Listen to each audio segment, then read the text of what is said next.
So good afternoon, it's 3 o'clock here in Scotland. Very warm welcome to the wonderful historic town of St Andrews.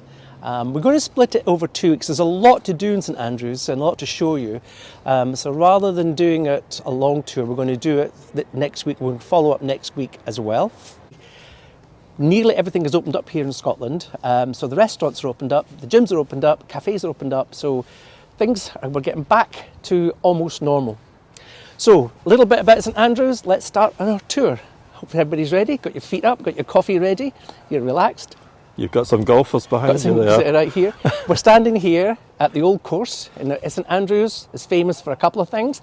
Of course, it's famous for its golf. So we're standing at the 18th and the first hole here, or the first tee off for the first and the 18th hole of the old course. And we're not going to talk a lot about the golf. We're going to save that for another day. But let's face it, let's suffice to say that it's an ancient town here. Now, the golf rules were not invented here in St Andrews. They were invented actually in Musselburgh in Edinburgh. But it's said that golf started here because they were watching some of the farmers knocking rocks into rabbit holes. I think somebody's just sunk a putt there. Somebody's just got it, somebody's very happy with themselves. So this is some of the views you might be familiar with on the television if you're ever into golf and you watch golf on the TV. Well, this is St Andrews. Now, on the old course, on a Sunday, there's no golfing at all.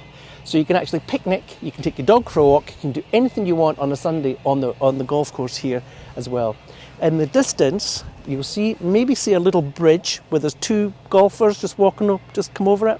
And that's where the championships, when they win the cup, or get the rewards, they always get the picture taken on the old Swilcan Bridge, which goes back to about the 13th century itself. We'll talk a wee bit more about golf as we go around, but we want to take you up to the town. So let's start with a little watch here. And I think one of the most famous views of Edinburgh is the red building here. St Andrews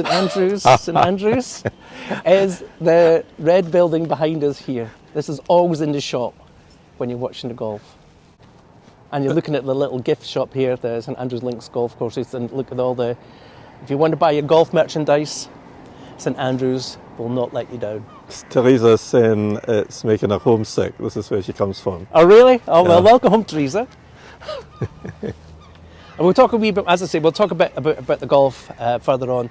So one thing about St Andrews is you've got to be careful of the birds here, because the birds are quite aggressive. So let's start with a little walking tour. Now, Mike, when we were kids, we used to come to St Andrews quite a lot, and St Andrews is on the east coast, so it's on the North Sea, and the water in the North Sea is always cold. And I'll show you a bit where we used to have an open air swimming pool here, and we'll see it when we get further up. And at the swimming pool, it was tidal, it was filled up with the tide. And no matter what the weather was, we were always taken to the pool. And my father used to insist that we go in, because you're on your holidays, you've got to enjoy yourself. And there was nothing worse than all these miserable children standing, like, as we see here, like frozen little snotters at the side of the pool, all crying their eyes out, getting thrown in. Yeah, I remember that pool as well. Yeah. We'll try and show you as well. Yeah. So a little bit about the history of St Andrews. St Andrews was not always called St Andrews. It used to be known as Kilremont. Kil is an old Celtic word for church, so it was the Church of Raymond. Now, who was St Andrew? Well, St Andrew was one of the disciples. And he himself was a martyr. He was crucified. He didn't think that he was good enough to be crucified in the same way that Jesus was crucified, so they tilted his cross and he got crucified this way. So hence we get the St Andrew's cross, which makes the flag of Scotland with the St Andrew's cross. Now St Andrew his body was actually buried in northern Greece, in Patras. And it was in the 4th century where a holy man, an abbot or a monk, called Rule or Regulus is the Latin name, Rule the English name, had a vision. And the vision was that the hordes were going to come from the east. And in the vision, he was told to take the relics of St Andrew and take it to the furthest point of Christendom. And at that time, Scotland would have been the furthest point of Christendom because they hadn't discovered the New World. So we don't know whether the story goes that there was a shipwreck or he landed, but the relics of St Andrew landed here in the town of Kilramont. There were Christians here. There were more Celtic Christians. They were known as the Culdees. That's Culdees. They were the ancient Christians. They weren't Roman Christians. They were more of the Celtic side. And they had established this as a holy site here as well.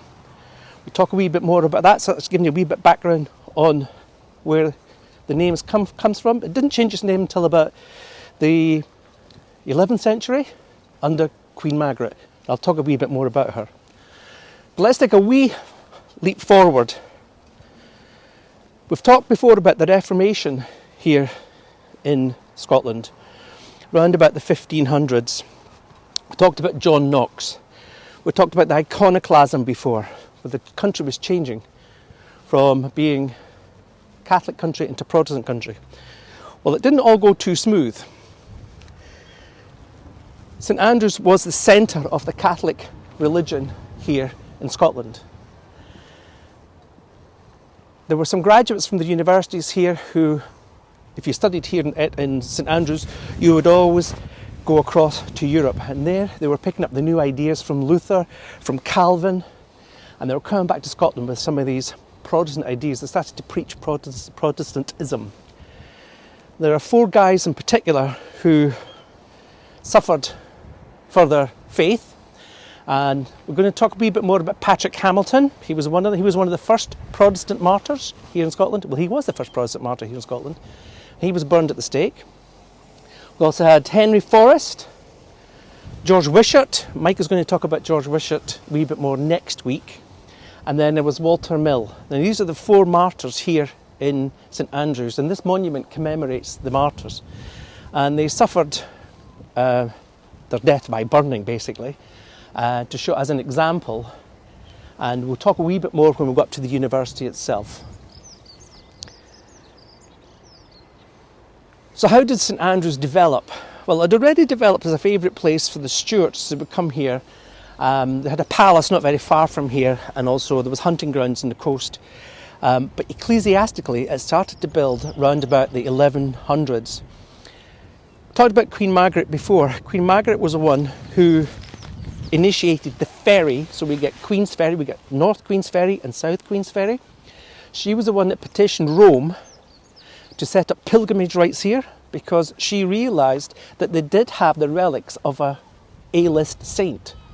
And it was her who petitioned Rome to get the pilgrimage rights. And of course Rome would get some handouts back from the monarch as well. And so St Andrews became a major destination for pilgrims. And it was one of the major pilgrimage routes. And if you couldn't get to Rome or you couldn't get to Jerusalem, then St Andrews would suffice, kind of like Canterbury as well. So we had all these religious sites here. So it became a major town. In fact, the whole map of the town, even today in the 21st century, is based around the pilgrimage routes, because all of the streets aim towards the cathedral. And you would walk up, when you arrived, and they arrived in their thousands, when they arrived on the pilgrimage, they would walk up on South Street, go to the cathedral, and then they would go down North Street when they'd finished, and in the middle of the 3 streets, there really is only 3 streets in the town here, and the middle street would be the market, and this is where the locals would sell their wares and sell their trinkets and send souvenirs and food for them as well. But I want you to have a wee look over here. Maybe Mike can pick up the beaches down here on the North Sea. This is the West Sands, and this is where they filmed that famous scene in Chariots of Fire. I think it was the opening scene where they're running along the beach, and so that's where we have the famous scene from. And you get Vangelis music playing as they're running along the beach. And down here, I want to show, this is now the aquarium, and the aquarium's going to be opening up quite soon. But this is where the old swimming pool used to be, where Mike and I used to go as kids. Yes. Absolutely freezing. And they used to have diving boards and everything. And you can see, you can maybe make out the outline of the old pool just under the water. It is still there, but the tide is up, so maybe not be able to see it there. So I've got good memories and bad memories of St Andrews. I think it's everywhere in Scotland you get the good and the bad together. So let's go back to Queen Margaret. As I mentioned before, the religion, the style of the Christianity here was in the Culdy method, which was more Irish, more Celtic. It was Margaret who then reformed the Catholic Church here, so she made it more Roman. And so she gets credited for this. Margaret herself was sanctified later on, became a saint as well. It was her son who then picked it up, her son David. And David was a very, very pious man as well. And David, he almost crippled the country because he started to build abbeys and churches. And it was him who picked up, he knew there was not enough room for the pilgrims and the church that was here, initial church that was here. So he then started construction of the St Andrews Cathedral. And St Andrews Cathedral took over 150 years to build, and it started off in the 1150s of the 12th century. Yeah. There's always a big irony I try to point out, but we'll see it again.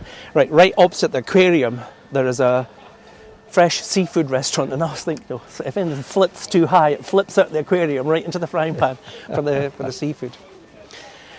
So as ecclesiastical development took place, a lot of the orders, so they get the Franciscans, you get the Jesuits, all started to arrive here. The Holy Orders was set up. And the wealthy would then send their children here, the boys especially, to come and be educated by the friars. So you got the black friars, the grey friars. They were called these because they would wear different colour of robes. And so education started, so ecclesiastical education started here very early as well. So it became a major centre, not only for religion, but also for education. And as it developed, round about the 1400s, or the late 1300s, there was Bishop Wardlaw here, and he was the bishop who petitioned Rome to establish a university. In those days, you could not build a university or found a university unless you had a papal bull. So it came through from Rome. And this was granted. So St Andrews got its university. It was founded in early 1400s, 1401, I believe. And this was the first university in Scotland. So St Andrews is the oldest university in Scotland. It's the third oldest in the English-speaking world. So we had Oxford, we had Cambridge, and then we have St Andrews, third oldest. I just want to show you some of the things the students here, some people who might find are familiar here. We've got Her Majesty with a mask on. This is the Catholic Student Union. Don't know why they've got Donald Trump in there. And then we've got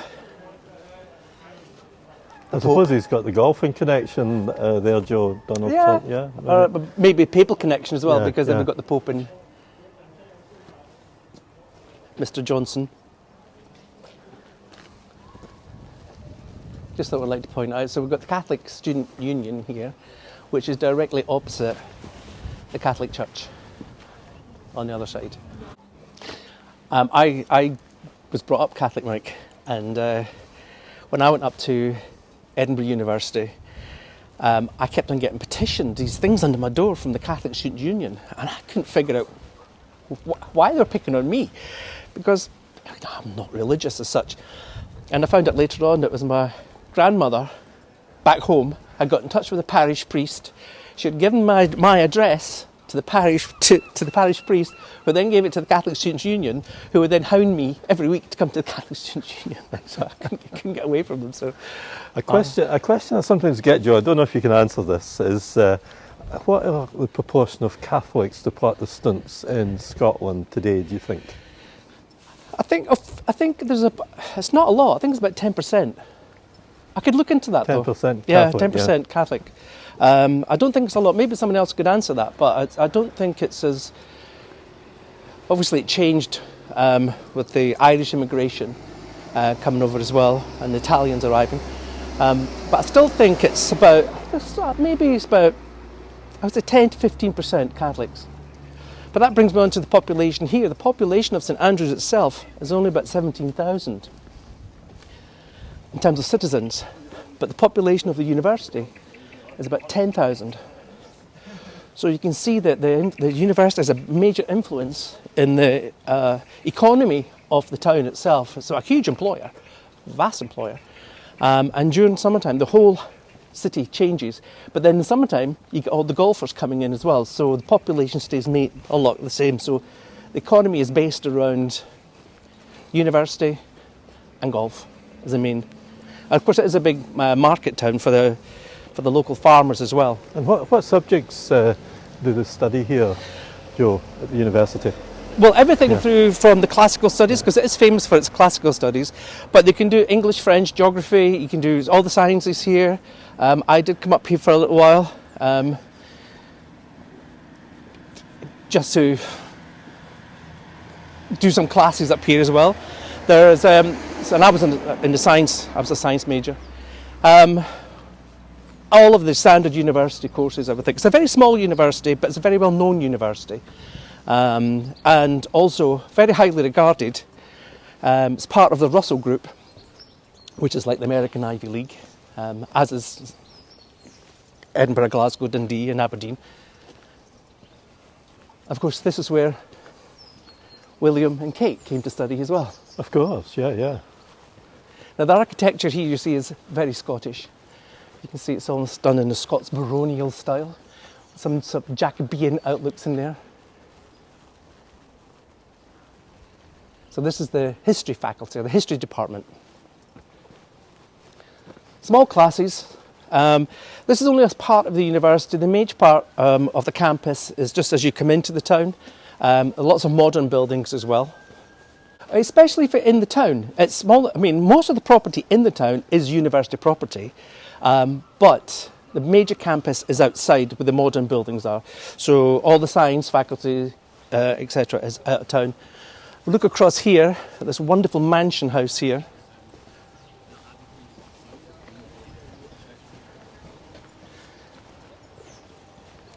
Lovely architecture in there. So These are almost on the edge of the cliff, aren't they? They're totally on the cliff, Yeah. Absolutely on the cliff.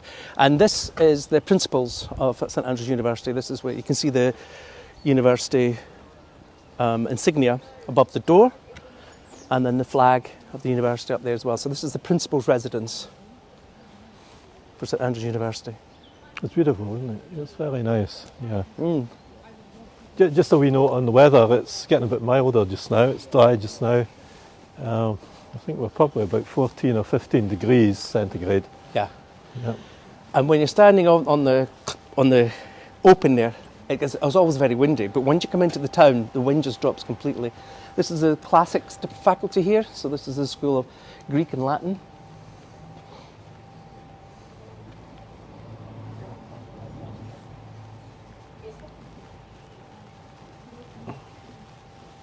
Lovely buildings.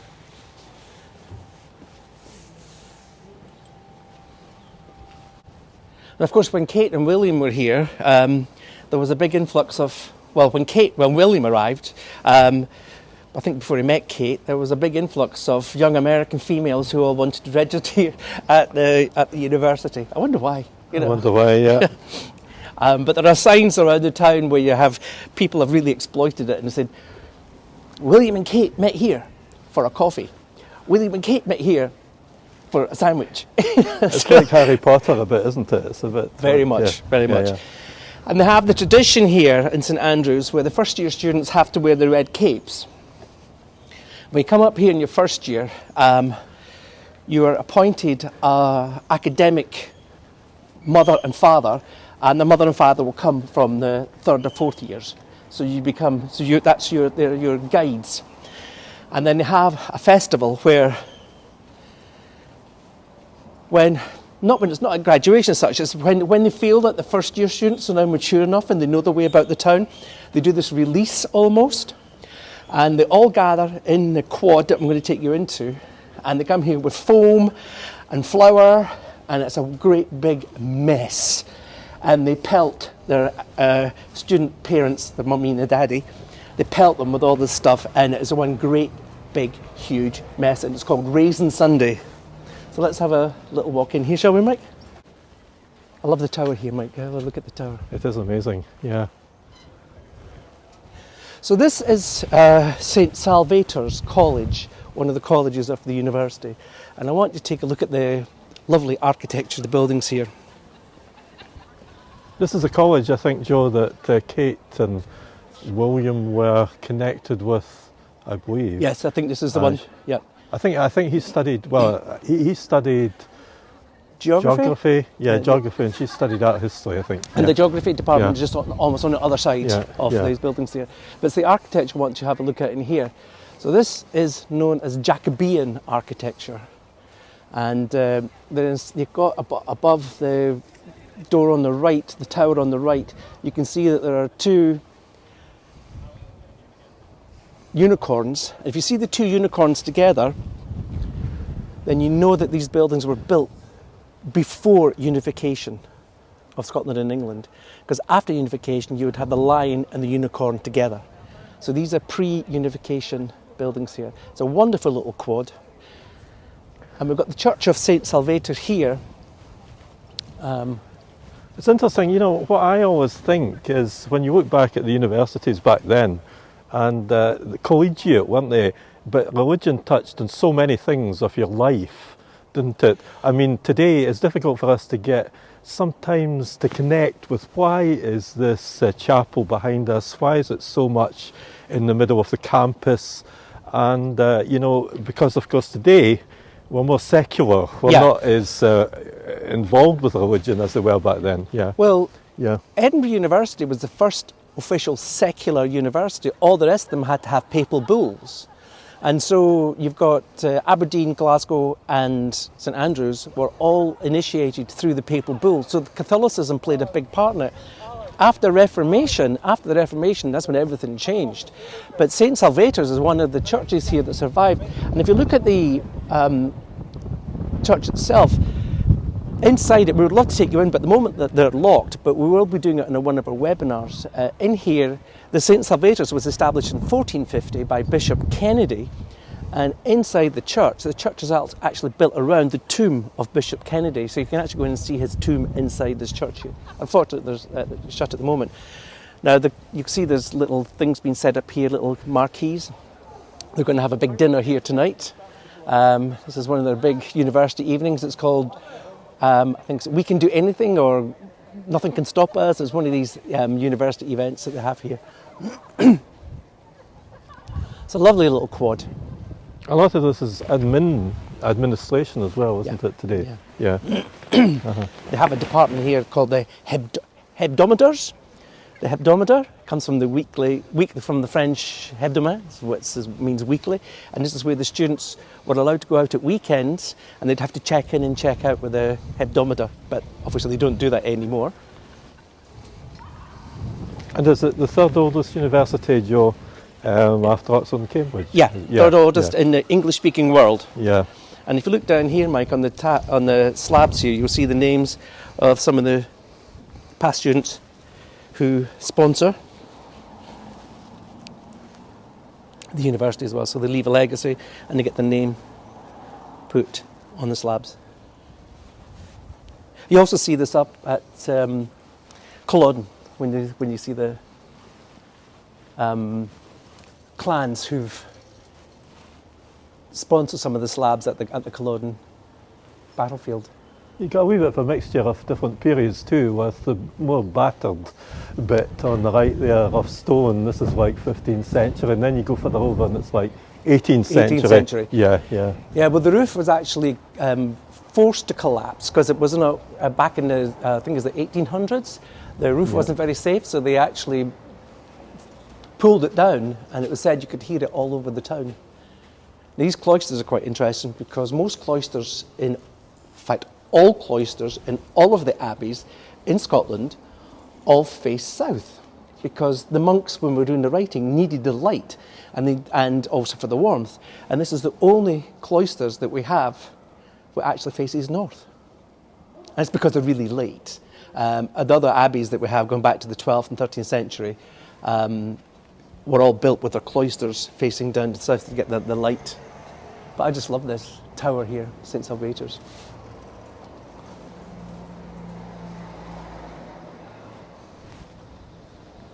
So St Andrews, famous for its university, and it's famous for its golf. And when it attracted a lot more people, the Stuarts found it an unattractive place, so it became very. There's a palace near here in Falkland, so they use this as a happy hunting ground. People here used to trade a lot with the people in the Low Countries, so Belgium, Holland, or the Benelux countries. So there's a lot of trade, especially with the weavers.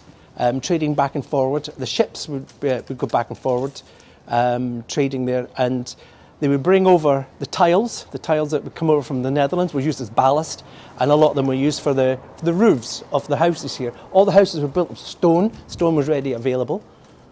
In fact, Mike will go into the story of the cathedral next week, but a lot of the buildings were actually built from the stone of the cathedral itself, because the cathedral is a ruin. St Salvators survived. Joe, I just want to apologise because some of our watchers are noting that they're losing us a wee bit, but I think that's because of the thick walls of the architecture here. But we'll try and guide as much as possible where there's openness. Yeah. Well, we'll go through the arch, and we may lose you for a couple of seconds as we go through the arch. Yeah. And then we'll be able to pick you up. Do give us a thumbs up if it all seems fine. That's good.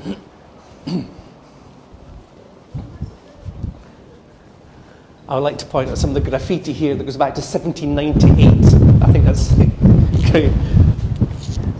A wee bit windy as we go through the arch.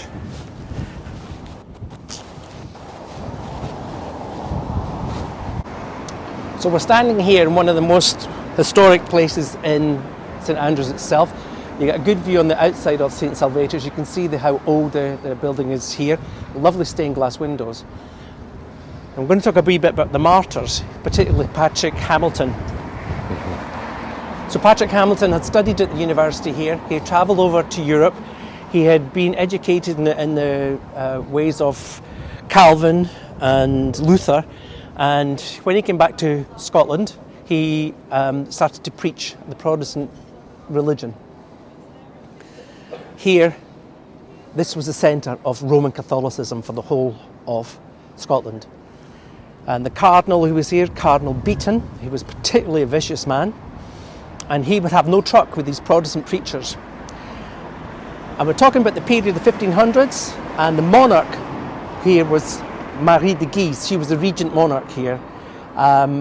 So she herself was having troubles with people like John Knox, etc. So the Protestant religion was building. Cardinal Beaton decided that we put Patrick Hamilton on trial, and he was found guilty, of course, and he was brought here at the gates of the university, and he was burned at the stake here as a warning to other students at the university to not be picking up the Protestant religion. And here on the tarmac you'll see a P and an H for Patrick Hamilton. Now it was said that as he was being burned at the pyre, that he had a vision, or an angel appeared, and people looked up to the building here, and you might not be able to make it out, but above the shield at the front here, if you go up 1, 2, 3, 4, 5 stones, you might not be able to make it out there, but there is an image of a face, and it says that this face appeared while Patrick Hamilton was being burned at the stake.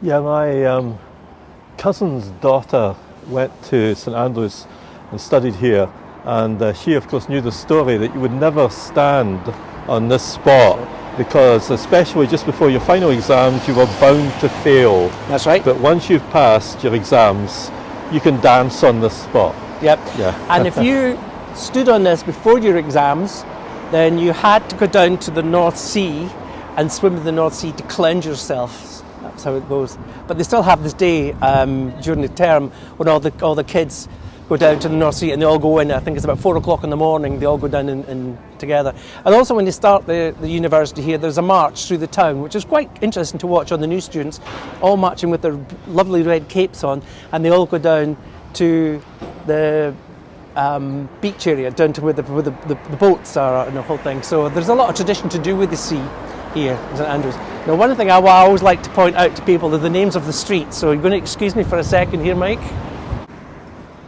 Would you get a street name like this? Buttswind. You can only get that in Scotland. Yes. It's a wee bit windy here. You're not going to tell us what that really means.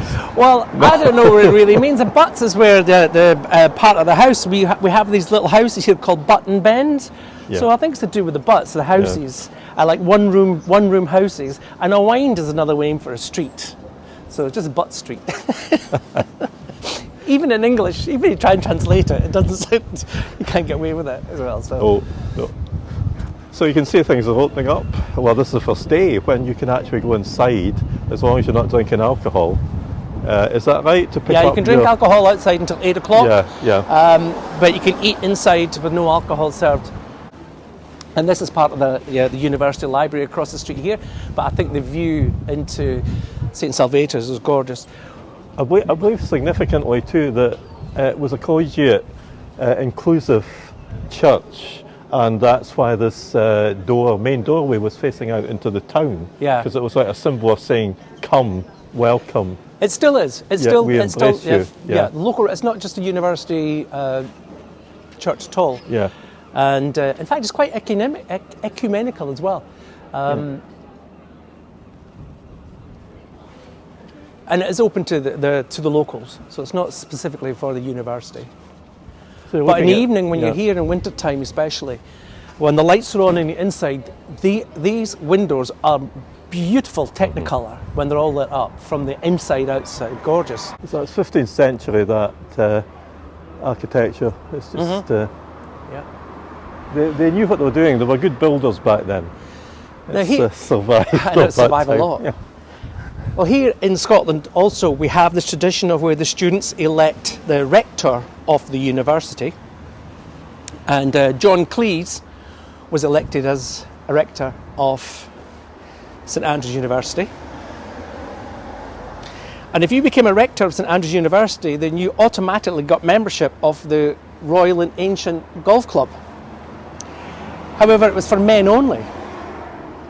So this was just only a few years ago. It was seen as very sexist, and was very sexist. There were quite a few golf courses or golf clubs that prevented women from joining the club. They can play on the golf course, but they couldn't be a member of the club.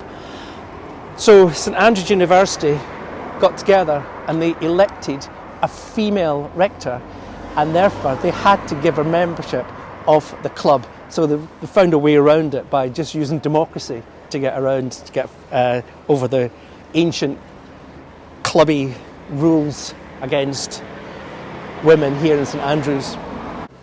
But most of the buildings you'll see around here are all part of the university one way or another. They may own them for accommodation.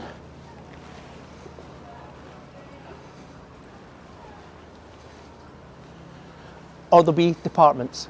And I just like some of the architecture you get. You can see, I mentioned about the pan tiles that would come over from, the red pan tiles that would come over as ballast on the ships from the Low Countries. So Scotland would be exporting wool, etc., to the Low Countries for the weavers over there. And they need to keep the weight on the ships when they come back empty, so they would use these tiles and use them from the buildings. Because this was quite strategic. I mean, not just to connect with the university and religion, but a trading point as well, with a good positioned harbour, and it had a market. Of course, it's a market, big market town too. Yeah. And they still have the market here. They still have the market day here. It's called the Lammas Fair, and that's a big deal. It goes on for a week, and it's a big deal here in the town. And then when the fun fair arrives, and everybody's having fun, and it's great. It's a lovely little place. Now, also next week we're going to talk about the the castle in a bit more, and we're going to talk about the cathedral, so Mike will be doing that. And we're all going to talk about some of the things that happened here. Again, some of it's quite gruesome. But we're going to finish this part of today's tour here in front of the younger building. And I do believe that it's part of the Youngers Brewery family who donated money to this. Because in Edinburgh we had the Ushers, who were a brewery family who gave money for the Usher Hall, and the McEwens, another brewing company, who gave money to the university for the McEwen Hall, and here to the younger set. And this is a theatre, it's about 1,000 seats, about 1,000 people in here for concerts, and during term time they'll have concerts here. Under normal circumstances they will have concerts in here during lunchtime, open to the public. And it is quite something when you come in here and you've got a group of people and you're walking through and the doors are all open and you hear this gorgeous music coming out, and it's mainly from the students and from the playing for themselves. But we've got a little treat for you today. We did mention that Mike is a piper, and we did have a request for Mike to play his pipes. So we're going to do a little switch over. Yeah, and I've got the pipes with me.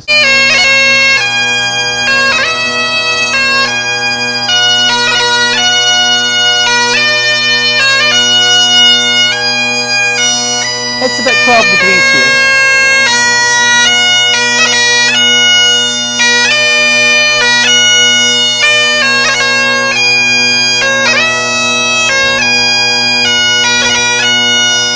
And we've got a few people coming around now.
There we go.